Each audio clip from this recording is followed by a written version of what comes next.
Bienvenue dans l'émission La vérité de l'Évangile avec Andrew Womack, un ministère d'enseignement qui se concentre sur l'amour et la grâce inconditionnelle de Dieu. Et maintenant, voilà Andrew. Bienvenue dans notre émission La vérité de l'Évangile. Aujourd'hui marque la fin de ma première semaine à enseigner sur le sujet intitulé « Vivre le meilleur de Dieu ». J'ai un tout nouveau livre qui vient de sortir sur ce sujet, il est vraiment super, et c'est la toute première fois que nous en faisons la promotion. C'est un très bon enseignement et je vous encourage vraiment à vous le procurer. Nous l'avons également sous forme de CD et de DVD et à la fin de cette émission, on vous donnera toutes les informations sur la manière de vous les procurer. Durant cette première semaine, j'ai expliqué que la plupart des gens se contentent de vivre en dessous de ce que Dieu a de meilleur. Ils ne cherchent même pas à évoluer. Je sais que cette déclaration peut vous sembler un peu radicale et peut-être que vous pensez que ce n'est pas votre cas et qu'en réalité vous recherchez ce que Dieu a de meilleur pour vous.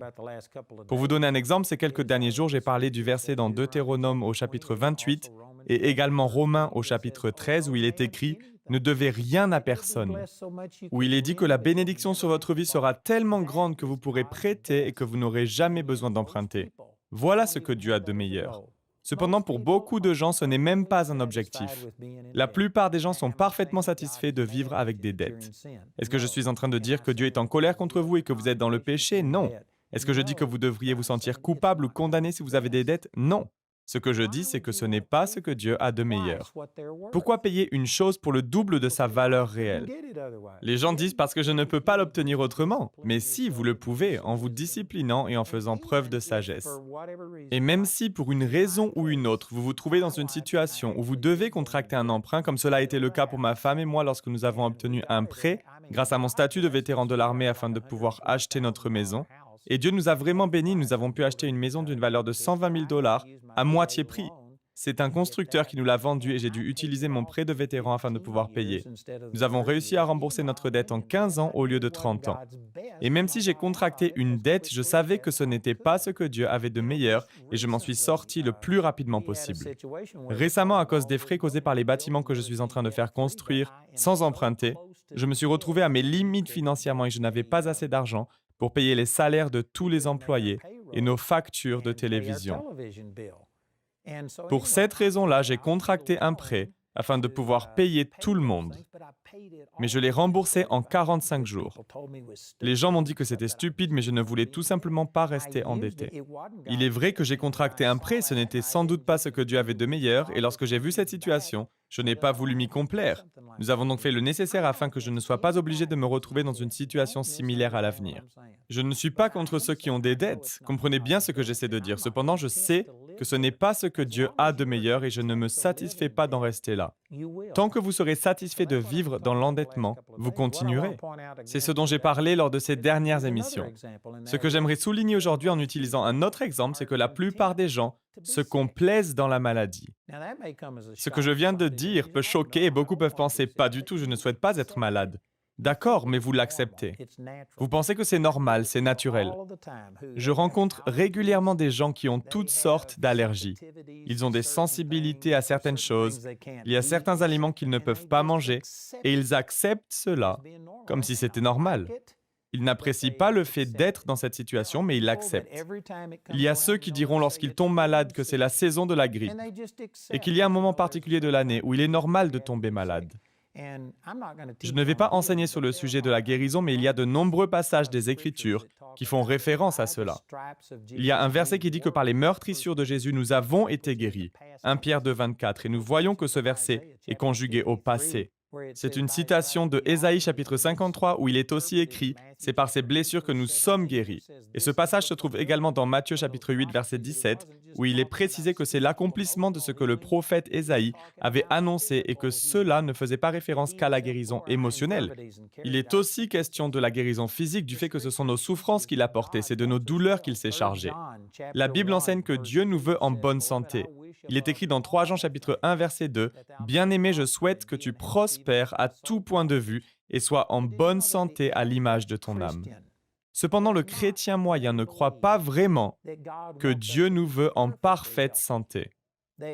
Beaucoup acceptent les maux et les douleurs. Lorsqu'ils arrivent à un certain âge, ils s'attendent au fait d'avoir des douleurs et de voir leur force diminuer et ainsi de suite. Mais la parole de Dieu nous révèle dans Deutéronome que Moïse avait 120 ans et que sa vue n'était pas affaiblie. Il n'avait pas perdu sa vigueur. Le jour de la mort de Moïse, lorsqu'il est parti auprès du Seigneur, il a gravi le mont Nebo. Voici un homme de 120 ans qui gravit une montagne. Sa vue n'était pas affaiblie et il n'avait pas perdu sa vigueur. Il voyait toujours parfaitement à 120 ans, malgré le fait qu'il vivait sous une alliance inférieure à celle sous laquelle nous vivons. Pourtant, il a vu dans sa propre vie la manifestation miraculeuse de la puissance de guérison de Dieu. C'est arrivé sous l'Ancienne Alliance et il nous est révélé que ce que nous possédons sous la Nouvelle Alliance est bien plus glorieux, au point de donner l'impression que l'Ancien Testament ne possède aucune gloire en comparaison. Nous avons de meilleures promesses, c'est ce qui est écrit dans Hébreux chapitre 8, verset 6, lorsqu'il est parlé d'une meilleure alliance fondée sur de meilleures promesses. Donc si un homme de l'Ancien Testament pouvait vivre ainsi, alors en tant que croyants du Nouveau Testament, nous devrions aussi vivre une vie libre de toute maladie. Je sais que vous êtes nombreux à vous dire que vous ne pouvez pas y croire et c'est précisément la raison pour laquelle vous n'expérimentez pas ce que Dieu a de meilleur. Vous savez, je ne suis pas un exemple parfait. J'hésite à utiliser ma vie comme un exemple parce que je ne veux pas que les gens pensent que je suis le standard ou la norme. Mais ce que je dis, c'est que j'ai vu la puissance de guérison surnaturelle de Dieu à l'œuvre dans ma vie. Cela fait maintenant 48 ans que je n'ai été malade que quelques fois à cause de ma propre stupidité, parce que je me suis surmené. Une fois, j'ai prêché 40 fois en l'espace d'une semaine, puis 41 fois la semaine suivante. Et comme vous pouvez l'imaginer, j'étais éreinté et j'ai eu une infection des sinus parce que j'étais tout simplement épuisé. Une autre fois, je suis rentré d'un voyage à l'étranger et j'avais passé 24 heures sans dormir. Lorsque je suis arrivé chez moi, le bassin que j'avais construit s'était rempli d'eau peu à peu et il était prêt à déborder et à briser le barrage. Du coup, j'ai dû m'immerger dans l'eau glacée et essayer de réparer le système d'écoulement, mais c'était une mauvaise idée. Quoi qu'il en soit, je l'ai quand même fait et comme j'étais déjà épuisé, j'ai attrapé froid. En 48 ans, ce sont les seules fois où je suis tombé malade. Je ne crois pas en la maladie. Lorsque vous parlez ainsi, il y aura toujours ceux qui n'y croient pas. Lorsque c'est la saison de la grippe, ils s'attendent à tomber malades. Ils s'attendent à attraper froid une fois par an. Ils s'attendent à avoir des problèmes, des petites baisses de morale, etc. Et vous savez quoi? Si c'est ce à quoi vous vous attendez, alors c'est ce qui vous arrivera. Il y a des gens qui ne font pas l'expérience de ce que Dieu a de meilleur parce qu'ils ne le recherchent pas. Ils acceptent simplement leurs circonstances. Il y avait une jeune fille qui était étudiante à l'école biblique et nous faisions la route ensemble pour aller à Kansas City. Nous étions 13 au total dans un van, je conduisais et on discutait ensemble. Elle m'a expliqué qu'elle était allergique aux cacahuètes depuis son enfance et qu'elle avait tout simplement accepté cette situation. Elle avait appris à vivre avec. Durant le trajet, nous nous sommes arrêtés pour prendre quelque chose à manger, à grignoter, et elle a fait une remarque sur le fait qu'elle ne pouvait pas manger d'arachide. Pendant le trajet, je lui ai parlé du fait qu'elle n'était pas obligée de vivre ainsi. Elle m'a dit qu'elle n'y avait jamais vraiment réfléchi, elle se disait que c'était comme ça et qu'elle ne pouvait rien y changer. Elle avait mangé des cacahuètes lorsqu'elle était toute petite et elle avait failli mourir. Elle avait dû aller à l'hôpital. Elle aurait pu y laisser sa vie car ses réactions allergiques étaient violentes.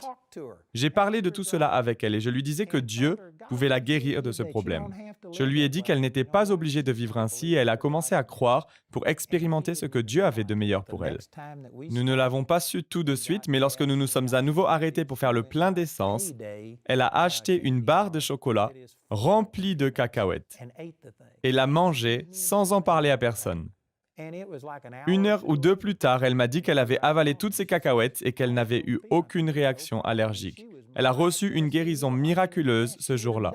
Si elle avait fait cela auparavant sans avoir reçu une révélation sur sa guérison, elle serait sans doute morte. Mais elle avait décidé de croire pour ce que Dieu a de meilleur et elle a été délivrée de cette allergie. Il y a beaucoup de gens qui pensent que c'est normal que leur vue diminue lorsqu'ils vieillissent et qui s'attendent à devoir porter des lunettes et à ce que leur vision ne soit plus aussi bonne. Ils acceptent d'avoir tout un tas de problèmes. Dieu n'est pas en colère contre vous si vous portez des lunettes. Si vous êtes satisfait avec le fait de porter des lunettes, alors portez-en. Dieu vous aime. Pour lui, peu importe si vous portez ou non des lunettes. Mais ce que je dis, c'est que vous pourriez être guéri. Il y a quelque chose de mieux. Ça me semble incroyable que les gens puissent se contenter de moins que ce que Dieu a de meilleur. À nouveau, est-ce que je vous condamne? Non. Je crois que nous avons chacun des angles morts. Je ne parle pas d'angles morts dans votre vue physique, je parle des domaines dans nos vies où on accepte quelque chose sans même s'en rendre compte. Vous savez, le 31 janvier 2002, le Seigneur m'a montré que je le limitais par mes petits raisonnements. À cette époque-là, le ministère avait doublé au cours des 2 années précédentes. Nos finances avaient considérablement augmenté, ainsi que le nombre de personnes impactées par le ministère. Cette année-là, en 2002, j'avais le potentiel de toucher 3,5% de la population des États-Unis grâce à nos émissions télévisées. Et nous étions partis de rien en janvier 2000. Donc je pensais que c'était une croissance formidable, car je la comparais à ce que j'avais expérimenté par le passé. Mais le 31 janvier 2002, Dieu m'a parlé au travers du psaume 78, verset 41, et m'a dit que je le limitais par mon petit raisonnement. Tout à coup, je me suis mis à croire, non seulement pour que la situation s'améliore, pour que nous puissions expérimenter davantage que ce que je voyais dans la vie des gens qui m'entouraient, mais encore pour bien plus que cela. Et j'avais déjà un plus grand impact, je touchais plus de personnes que certains de mes amis dans le ministère. Cependant, Dieu m'a dit de cesser de me comparer à moi-même, aux autres, ou même à mes accomplissements passés. Dieu m'a révélé ce qu'il avait en réserve pour moi et notre ministère a connu une énorme croissance. Aujourd'hui, nous touchons potentiellement 3,2 milliards de personnes. Ce sont les chiffres communiqués par nos acheteurs médias. C'est le potentiel qu'ont nos émissions télévisées diffusées dans le monde entier. Et nous voyons des choses formidables se produire. Nous avons un impact dans la vie des gens grâce à nos écoles bibliques Charis et ainsi de suite. Mais pendant longtemps, je me contentais de moins. Et il n'est pas exagéré de dire qu'il y a des gens partout qui se contentent de moins tout le temps. Et Dieu vous veut en bonne santé. Pourtant, il y a des gens qui tolèrent leur situation. Je rencontre constamment des gens qui viennent me voir pour me dire « J'ai ceci et cela qui ne va pas, mais c'est ce problème en particulier que je ne peux plus tolérer. Je peux m'accommoder de toutes les autres difficultés, mais pas celle-ci. » Frères et sœurs, cette attitude n'est pas bonne. Je ne dis pas que Dieu ne vous aime pas ou qu'il est fâché contre vous. Ce que je dis, c'est que vous vous contentez de moins que ce que Dieu a de meilleur. Un jour, un homme est venu me voir et il m'a donné une liste de 4 ou 5 de ses problèmes physiques. Il a commencé avec son cou et m'a dit qu'il avait des douleurs dans sa colonne vertébrale, jusque dans ses hanches, il m'a parlé de neuropathie, de douleurs dans ses pieds. En partant de la tête jusqu'aux orteils, il a nommé tous ses soucis, en concluant que le vrai problème était la douleur dans sa nuque. Il n'arrivait pas à dormir, il disait que si seulement Dieu pouvait guérir son cou, alors il pourrait supporter tout le reste.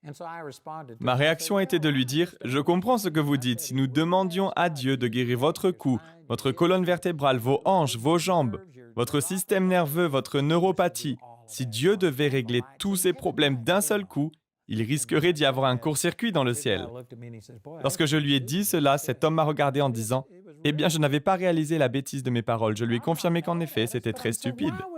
Dieu n'est pas en colère contre nous, mais comment peut-on en arriver à dire « Je peux vivre avec telle douleur, j'accepte telle souffrance, mais si seulement tel problème était réglé, alors ce serait OK. » Eh bien, il faut avoir une mauvaise perception de Dieu. D'une manière ou d'une autre, vous pensez que certaines tâches sont plus difficiles pour Dieu, ou bien qu'il a une provision limitée et qu'il ne peut pas tout guérir car il pourrait y avoir un court-circuit dans le ciel. Vous pensez qu'il n'a tout simplement pas assez de puissance pour en arriver à bout d'un seul coup. Ce que j'essaie de dire, c'est que nous nous satisfaisons de moins que ce que Dieu a de meilleur. J'ai déjà partagé avec vous le passage dans 2 Chroniques chapitre 16, lorsqu'un prophète a réprimandé Asa, parce qu'il s'était contenté de moins que ce que Dieu avait de meilleur. Asa s'est mis en colère contre le prophète et l'a fait mettre en prison. J'ai vraiment de l'empathie pour ce prophète parce que je sais que ce que je dis peut vous prendre à rebrousse-poil. Les gens s'offusquent. Je vais dire encore autre chose, mais ne vous mettez pas en colère contre le messager. Le fait d'aller consulter le médecin, de passer sous le scalpel ou de prendre des médicaments n'est pas ce que Dieu a de meilleur. Est-ce que je dis que le fait d'aller consulter un médecin est un péché? Non. Est-ce que je dis que Dieu est en colère et que d'une manière ou d'une autre, vous êtes une personne inférieure parce que vous consultez un médecin? Non. Ce que je dis, c'est que nous avons développé une mentalité qui nous a rendus dépendants d'une pilule pour pouvoir aller dormir, d'une pilule pour arriver à se réveiller, d'une pilule pour avoir de l'énergie pendant la journée. Ce n'est pas ce que Dieu a de meilleur. Dieu ne nous a pas créés pour vivre avec toutes ces choses extérieures qui nous contrôlent. Mais les gens se contentent de vivre bien en dessous de ce que Dieu a de meilleur. Vous savez, récemment, j'ai un ami qui a eu une maladie grave. Il a failli mourir et lorsqu'il est allé aux urgences, on lui a demandé le nom de son médecin. Il n'en avait pas. Il ne voit jamais de docteur et de nos jours, cela est considéré comme étant une folie. Je dis seulement que vous n'êtes pas obligé de dépendre du monde médical. Est-ce que je suis contre les professions médicales? Non. J'ai moi-même des amis médecins. J'ai quelqu'un dans mon ministère qui est membre du conseil administratif. Il est médecin et je lui ai parlé de ce sujet. Les médecins aident. Ils cherchent à combattre la maladie, tout comme moi. Mais le fait de dépendre d'un médecin plutôt que de dépendre de Dieu n'est pas ce que Dieu a de meilleur. Maintenant, tout le monde n'est pas à un niveau qui leur permet de placer leur confiance en Dieu et de tenir ferme afin de recevoir la guérison de la part du Seigneur directement. Si c'est votre cas, ne soyez pas imprudents, n'allez pas mourir ou bien souffrir alors qu'il y a quelque chose de physique et de naturel que vous pouvez faire afin d'être soulagé. Je ne conseille à personne d'éviter les docteurs. Ce que je dis, c'est que Dieu devrait être notre premier choix, en première position. Vous devriez pouvoir gérer les crises en considérant les médecins comme un second choix. Seigneur, si ma foi ne fonctionne pas, si je n'en vois pas les résultats, alors je vais aller chercher de l'aide tout en continuant à grandir pour me positionner dans la foi. Vous devez arriver au point où vous vous attendez à marcher dans la santé surnaturelle plutôt que d'aller directement courir chez le médecin dès que quelque chose vous arrive. Je le répète, je ne suis pas contre les médecins, j'ai des amis médecins, mais ils reconnaissent qu'ils ne sont que des êtres humains. Vous savez, le docteur qui est membre du conseil administratif m'a raconté que lors d'une des opérations qu'il a pratiquées, son assistant a mal compté le nombre d'éponges qu'ils avaient utilisées au cours de la chirurgie et ils ont recousu ce patient avec des éponges dans son corps. L'homme opéré a fini par développer des problèmes graves et ils ont dû l'ouvrir une seconde fois. Est-ce que je dis qu'il était dans le péché ou bien qu'il est quelqu'un de terrible? Non. Il est humain et il a commis une erreur. Les médecins sont des êtres humains. Et oui, ils obtiennent des résultats merveilleux, ils sont capables de faire un super travail. Cependant, il y a une bonne raison pour laquelle les médecins doivent faire appel aux assurances pour fautes professionnelles les plus élevées au monde. J'ai parfois eu entre 15 et 20 personnes qui se sont avancées pour recevoir la prière et chacune d'entre elles ressentait les effets secondaires dus à des médicaments qu'on leur avait prescrits ou des suites d'une opération et de certaines complications qui en avaient découlé. Est-ce que je dis que les médecins sont de mauvaises personnes? Non. Ce n'est pas ce que je dis, mais il faut réaliser que devoir passer sous le scalpel et sur une table d'opération est un acte conséquent et ce n'est pas un passage obligé. Si vous devez le faire, faites-le. Pour ma part, je placerai ma confiance en Dieu en premier lieu à chaque fois.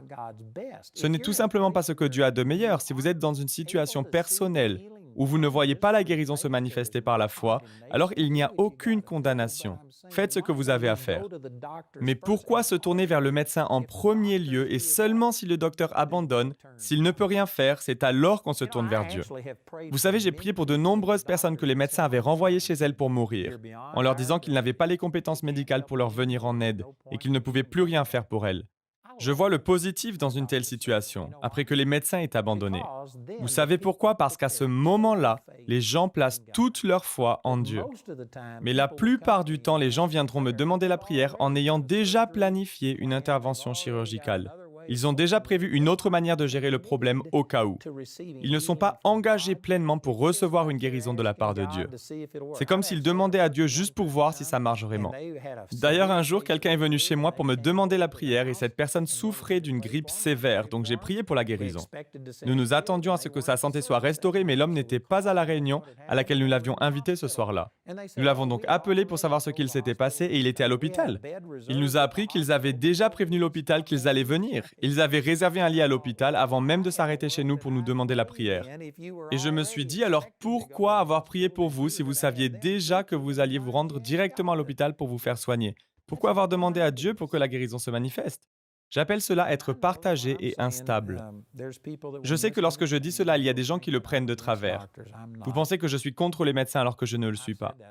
Je l'ai déjà répété une dizaine de fois. Certains d'entre vous penseront ce que vous voulez penser. Tout ce que je dis, c'est que ce n'est pas ce que Dieu a de meilleur.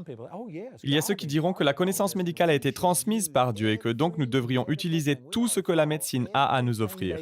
Nous devrions suivre tout ce qu'elle nous recommande. Nous devrions suivre la médecine en premier lieu et seulement si les médecins ne peuvent plus rien faire, alors nous pouvons placer toute notre confiance en Dieu. Je suis contre ce raisonnement à 100%. Je n'ai pas consulté de médecin en 40 et quelques années. La dernière fois que j'ai consulté un médecin, c'était à l'armée. Ils m'ont envoyé voir un docteur pour faire un contrôle.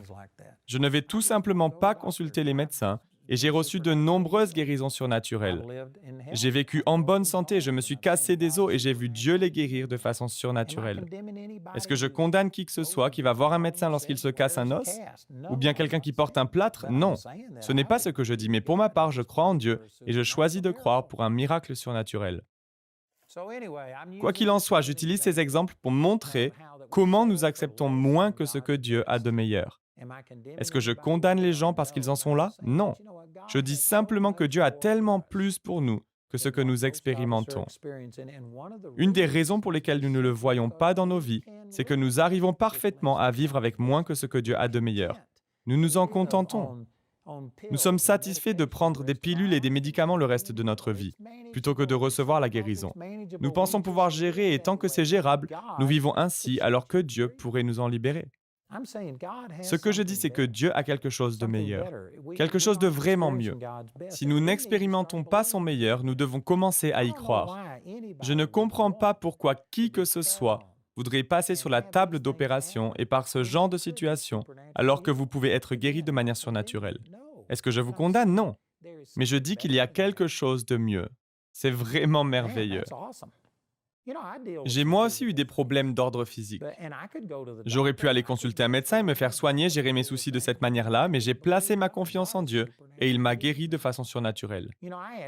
J'avais un cancer sur mon oreille. Pour ceux d'entre vous qui suivez notre émission depuis longtemps, vous savez peut-être que j'avais ce cancer. Je ne savais pas que c'était un cancer, mais plusieurs médecins qui venaient à mes réunions m'avaient dit que c'était un mélanome et que j'avais un cancer. Eh bien, je ne suis jamais allé consulter un médecin, je n'ai jamais rien fait parce que je croyais que Dieu pouvait me guérir. Et j'ai prié avec des gens à qui on avait coupé l'oreille parce qu'ils avaient été atteints de la même maladie que moi. J'ai cru en Dieu, j'ai persévéré et ça a duré 6 ans. Est-ce qu'il fallait que ça dure 6 années? Non. Je suis sûr que c'était à cause de moi. Ce n'était vraiment pas un gros problème me concernant, je n'avais pas à le regarder. C'est vous derrière vos écrans qui deviez le regarder. Quoi qu'il en soit, s'il y avait un problème, c'était mon problème, ce n'était pas Dieu. Il n'a pas fallu 6 années à Dieu. Mais j'ai tenu par la foi et aujourd'hui, je m'en suis complètement remis. Je suis guéri. Je n'ai pas eu besoin qu'on me coupe l'oreille, je n'ai pas eu besoin de radiation ou quoi que ce soit d'autre, car j'ai reçu une guérison surnaturelle. Est-ce que je condamne ceux qui se tournent vers la médecine? Non. Cependant, j'ai économisé énormément d'argent, je me suis préservé de beaucoup de traumatismes. Je n'ai même pas perdu mes cheveux. J'ai maintenant un témoignage à partager. Je crois sincèrement qu'il y a une meilleure façon de gérer les choses. C'est vraiment merveilleux. Je sais qu'il y a des gens qui regardent cette émission, ils pensent que je suis en train d'encourager les chrétiens à rester chez eux et à ne pas aller chez le médecin. Ils pensent qu'un jour, ces personnes pourraient avoir un problème, elles pourraient même mourir et ce sera de ma faute. Je ne dis à personne de faire ce que je fais. Je parle seulement de ce que Dieu a de meilleur et je ne sais pas comment on peut réfuter ces choses. Ce que Dieu a de meilleur, c'est la guérison surnaturelle. Si cela vous cause des difficultés, alors utilisez ce qui est à votre disposition. Ne prenez pas ce que j'enseigne pour mourir ou pour vous créer des problèmes. Mon seul conseil pour vous est de viser ce que Dieu a de meilleur. Même si vous loupez les étoiles, vous atteindrez la lune. Amen. C'est déjà mieux que ce que font la plupart des gens. Je suis à court de temps aujourd'hui, mais je vous présente ce livre intitulé « Vivre le meilleur de Dieu ». Je vous encourage à vous le procurer. C'est un tout nouvel ouvrage. C'est la première semaine que nous en faisons la promotion. Et nous avons également cet enseignement sous forme de CD et de DVD. Les vidéos utilisées sont celles de notre programme télévisé. Écoutez notre annonceur et appelez-nous ou écrivez-nous aujourd'hui. Le programme d'aujourd'hui fait partie de la série « Vivre le meilleur de Dieu ». Nous espérons que ce message vous a béni. Notre ligne téléphonique est ouverte aux heures indiquées à l'écran. Appelez-nous si vous avez des questions sur ce programme, si vous avez besoin de prière ou si vous désirez commander l'un de nos enseignements. Vous pouvez nous contacter au numéro qui s'affiche à l'écran. Ce programme a été rendu possible grâce au soutien financier de nos partenaires. Si vous souhaitez devenir partenaire, vous pouvez le faire en appelant ces numéros. Nous vous proposons un livre sur le même sujet que l'émission d'aujourd'hui, intitulé « Vivre le meilleur de Dieu » que vous pouvez vous procurer pour 17 €. Les 30 émissions de cette série sont disponibles en DVD pour 22 €. Vous pouvez également vous les procurer en CD pour la somme de 15 €. Si vous commandez les 2 albums, CD et DVD de manière simultanée, le prix de l'ensemble baisse à 30 €. Vous pouvez aussi opter pour les fichiers audio MP3 et vidéo MP4 sur clé USB pour 24 €. Le guide d'études est pour l'instant seulement disponible en anglais. Il inclut le contenu du livre ainsi que des questions en rapport avec chaque sujet abordé afin d'étudier seul ou en groupe. Pour tous nos téléspectateurs qui se trouvent en dehors de l'Europe, tous les produits que nous vous présentons sont disponibles grâce à nos bureaux dans votre région. Vous pouvez les contacter grâce aux détails qui s'affichent sur votre écran afin de connaître le prix dans leur monnaie locale. Andrew a à cœur que chacun puisse écouter ou regarder ce programme à sa convenance et puisse le partager avec d'autres. Si vous ne pouvez pas vous permettre d'acheter cette série, nous vous enverrons un lien afin de télécharger gratuitement l'enseignement de cette semaine en version audio MP3. Pour cela, il suffit de nous appeler. Notez que vous ne pouvez profiter de cette offre qu'en appelant notre ligne téléphonique. Vous pouvez nous appeler dès maintenant au numéro qui s'affiche sur votre écran. Nous nous ferons un plaisir de répondre à vos questions, de prier avec vous ou de vous aider à commander l'un de nos enseignements. Notre ligne sera ouverte pendant les heures indiquées à l'écran. Toutes les ressources d'Andrew en français se trouvent dans les boutiques en ligne des sites internet de nos bureaux affichés à l'écran. Nous espérons avoir de vos nouvelles aujourd'hui. La prochaine fois dans la vérité de l'Évangile, Il cherche des personnes qui ne se satisfont pas de vivre une vie médiocre. Si vous ressentez une sainte insatisfaction, gloire à Dieu, parce que cela signifie qu'il est en train de vous toucher et de vous stimuler. Il désire vous voir tendre vers des choses plus grandes. Ensuite, j'ai utilisé certains exemples et je suis conscient que ce sont des exemples que la plupart des gens n'apprécient pas, mais c'est précisément la raison pour laquelle je les utilise, afin de vous aider à prendre conscience que de façon subtile, nous avons subi un lavage de cerveau et on nous a enseigné que nous devions nous attendre à moins que ce que Dieu a de meilleur. J'ai parlé des finances, de la manière dont nous nous endettons et nous nous retrouvons à acheter les choses pour le double de leur valeur afin de les obtenir sur le champ. Mais cette mentalité nous conduit à hypothéquer notre avenir. Nous nous mettons sous une pression énorme, ce qui engendre un grand nombre de problèmes physiques, des problèmes dans les mariages, toutes sortes de soucis. Et lorsque vous vous endettez, vous vous dirigez vers la pauvreté. Dans Deutéronome 28, Romains chapitre 13 et de nombreux autres versets, il est écrit « Ne devez rien à personne ». Pourtant, l'Américain moyen, et bien sûr c'est le cas dans le monde entier, partout où cette émission est diffusée, les gens acceptent l'endettement. Mais ce n'est pas ce que Dieu a de meilleur. Bien sûr, je ne condamne pas ceux qui ont des dettes, j'ai utilisé des exemples tirés de ma propre expérience. J'ai moi-même eu des dettes, mais ce n'est pas ce que Dieu a de meilleur et ce n'est pas ce vers quoi je tends. Ce n'est pas non plus ce pourquoi je veux croire. C'est la raison pour laquelle je me sors le plus rapidement possible des dettes. Dans ma première semaine d'enseignement, j'ai également parlé de la maladie. On a enseigné aux gens de tolérer la maladie. Ils s'attendent à la maladie, ils s'attendent à tomber malade chaque hiver. Après tout, c'est la saison de la grippe. Ils s'attendent à avoir des problèmes lorsqu'ils vieillissent. Ils pensent que leur vision va forcément baisser, leur ouïe va baisser, et ils en parlent. Ils anticipent, et dans un sens, ils accueillent toutes sortes de maux. Ils ne les désirent peut-être pas, mais ils les acceptent. C'est une des raisons pour lesquelles nous ne sommes pas en meilleure santé. Vraiment, je pourrais en dire encore bien davantage à ce sujet. Regardons maintenant dans 1 Corinthiens chapitre 13. Je veux tout particulièrement regarder la définition ou la description de l'amour divin. Et la raison pour laquelle je veux faire cela est pour vous montrer à quel point nous nous contentons de moins que ce que Dieu a de meilleur dans le domaine de l'amour. rejoignez-nous pour plus d'émissions La vérité de l'Évangile.